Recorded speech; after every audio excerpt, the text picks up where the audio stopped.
Well, hello there. Well, ta-da! This is my first live tube video, and that's really exciting. I have no idea who's on here or not, but this is exciting for me. My name is Kelly George, and this is Life Lessons with Kelly George. And I'm really happy to have this opportunity to share with you on the topic about forgiveness.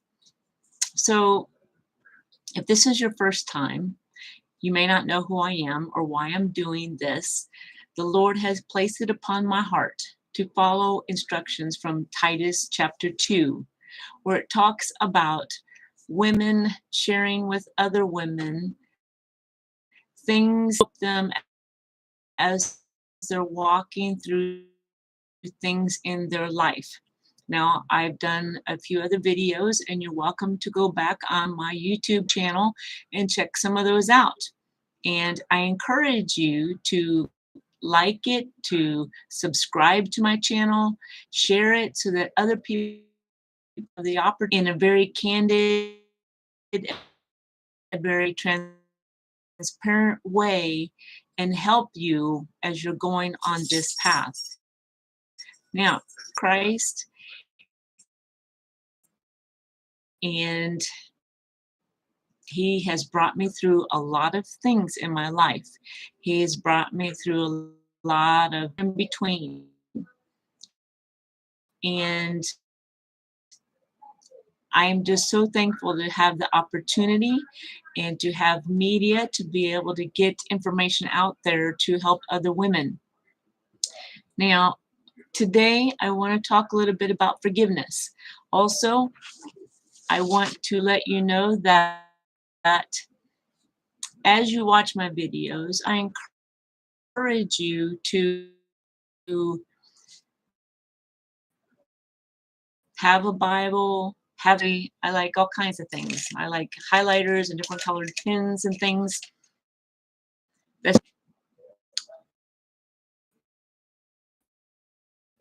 I say all that because I am been an overcomer and victorious in a lot of situations that have risen up in my life. There are moments that I've had to walk in forgiveness. And forgiveness is not so that the other has a get out of jail free card, so to speak, because they've done something to hurt me, to offend me. It's for me. It's so that I can have peace in my life. It's also so that when I forgive them, that gives God the open door. I am I can't change them. I can't change you. The only person I can change is me. How I respond to someone else or a situation is what I can change. And I don't need anybody else's problems on my shoulders. I have the enemy already coming against me to keep me from the plan that God has for me in my life. And I choose to walk a path of forgiveness. I want to share with you one of my lessons that I journal. And I encourage you every morning, you should be in the Word. You should be reading it and discovering what God has to say to you for the day. And then journal it. Why should you journal it? Well, so that when you're reminded to go back and look in your notes, it helps you recently. It helps remind you of the future God has promised you. Now, I'm not asking you to do something that I don't do. We just got back from attending a conference this past week, and I have my notes. Well, different kinds of notes. And I have notes for, I have a notebook for conferences, and I have a notebook for like that one's blank. Sorry about that. For when I'm in front of my pastor at church, so I can go back and I read through it. And I like having something, I don't know the word, but maybe it's concrete in my hands. I don't know if that's necessarily the word that I'm thinking of, but I like having something in my hands that I can go back to, something I don't have to be concerned about. If the power goes out, I can go back to it and read it. Now back to the journal entry that I want to read to you. When someone's face appears in your memory, what do you do with it? That depends on whose face it is. The ultimate goal is to pray for each one. Some faces may bring up hurt, and that person needs to be released from hurting you anymore. How is that done? Through forgiveness. Forgiveness is a powerful weapon in the hands of a believer, and the enemy doesn't want you to know that. A second reason someone's face appears to us, especially ones we haven't thought of in a while, is so we can lift them up in prayer for whatever is going on in their lives. God needs people to be his voice in this earth. He needs a willing vessel to declare over the lives we know the principles of the kingdom and his promises. You know, one of his promises comes from Jeremiah 29:11, which says, "For I know the plans that I have for you, plans to give you a hope and a future and not of destruction." I like that promise. It says, "I'm sure there are more reasons for faces to appear in our minds. As of right now, these are the two I am to focus on: forgiveness and protection, and health over those I see." Why? Because I want the blessings of the kingdom operating in my life. I want others to be quick to respond to prayer when my face pulls up in their remembrance. I sow what I want to harvest. Now, you may be saying, that sounds easier to do than it actually is. There are moments when it seems really hard to forgive somebody. And I will be transparent and share a testimony with you of forgiveness. I'm happily married right now. However, I was married before in another marriage. And that marriage ended in 4 months. It ended with my husband sexually molesting my oldest daughter. I did not know about it. And when I found out, it was on a Monday. Actually, it was a Tuesday. Monday, I found out I was pregnant with his child. Tuesday, I found out what he had done to my oldest child. And by Friday, he was in jail, never to get out, for 15 years. The police thought I knew about it, and they separated me from my daughter for a year. Now, if that's not an opportunity for somebody to walk in unforgiveness, I don't know what is. So for the next year, I had to focus on myself. I had to develop my walk with the Lord because I really didn't have a relationship with him.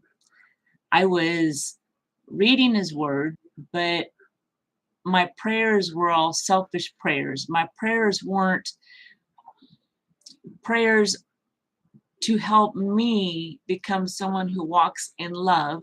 They weren't to help me. I wasn't willing to really identify who I was in Christ. I don't know if you can understand that, but that's where I was at. And in this situation that happened, I was very hurt. I was in shock. I couldn't believe what was going on. And I did a lot of soul searching. And the Lord kept showing me in the word over and over and over again, the word forgive. And in the beginning, that was not easy to do. I do know that forgiveness allows God to work in my life to bring what I needed. You know, I needed love. I needed joy back in my life. I needed peace back in my life. And I did not want unforgiveness to be a roadblock that God couldn't get through. And so in the beginning, I just said the words. I'll be honest. I had no feeling whatsoever on walking out feeling forgiveness for this individual. I couldn't even say his name, but I knew the word commanded me to walk in forgiveness. How many times? It says 70 times 7. And so I just kept walking it out. Every time this person's face came up in my mind, I said out loud, I forgive him. Lord, I forgive him. And I just kept doing it and kept doing it and kept doing it. The more it allowed God to work in my heart. And there came a day, that was in 1995. No, 94. That was in 1994. And somewhere along the line, now, if ever that person's face comes up in my mind, there's no pain, there's no sting, there's no resentment, there's no bitterness, there's no anger. It's a sadness in some way because I hope he has a walk with Jesus.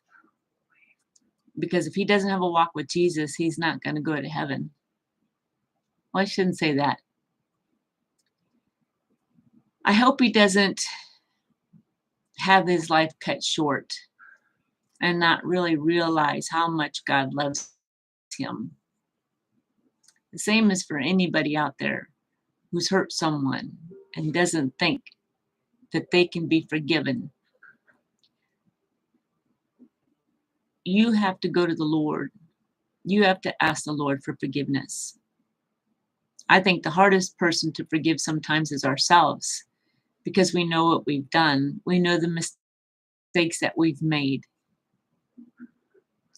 But it's as easy as saying the words.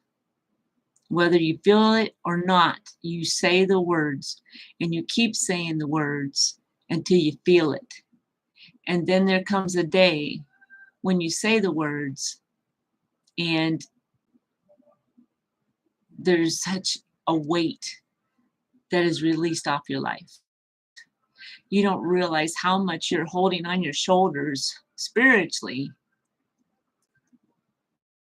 because you're not walking these things out. When I finally released it, and when I finally said the words that one moment, and all those moments that I spoke it, there was a time when I felt it. I felt the weight lift off because I chose to release that person. Whatever happens after that, it's not in my hands anymore. And it's not in my heart, and I'm not carrying it around with me.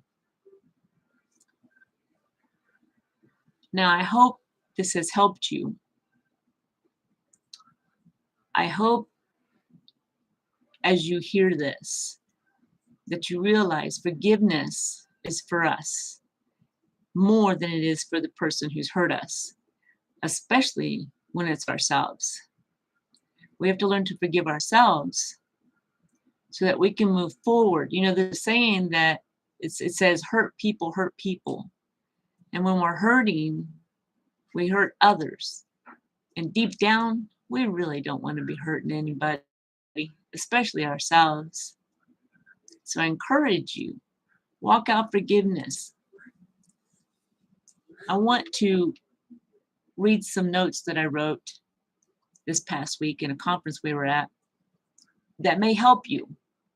It's a stepping process, a process that I'm going to be doing more of, and a process that you can do to help you as you're moving forward in forgiving others and forgiving yourself. Number one, We need to seek God. Number 2, we need to worship God. Number 3, we need to listen to God. And number 4, we need to do what God asks us to do. And He will do the rest. So, when it comes to forgiveness, we seek the Lord for forgiveness. When we're worshiping Him in regards to when it's coming to forgiveness, we thank Him. Thank Him that we're forgiven. Thank Him for the opportunity to release all those who have hurt us into His hands. When we release them into His hands, then we're not responsible for them anymore. I know that there can be times where the hurt seems so hurtful, when the pain seems so deep that you can't release them. That lets you know that the enemy has a grip on your life. You don't want the enemy, the devil, to have any grip on your life. You don't want to give him the satisfaction that he's winning. How do you defeat him? Forgiveness. Forgive yourself. Forgive others. It's easy, but it's not easy, especially that first step. Even right now, I'll say the words with you, and you can repeat after me.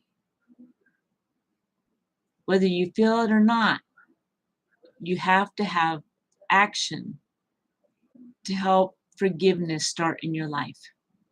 So you say, Father, I ask your forgiveness for any sin that I have committed knowingly or unknowingly.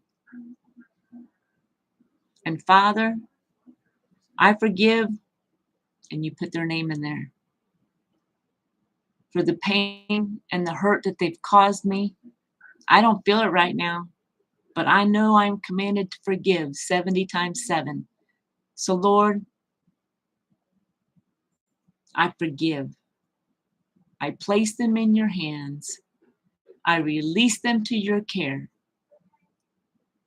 And I thank you for filling me with your love, your joy, and your peace. Well, that's about all I have to say. I hope you got something out of this. Feel free to email me at lifelessonswithkellygeorge@yahoo.com and get in touch with me. Tell me how you've got, or I'm not saying how, tell me what you got out of this. Share this with friends.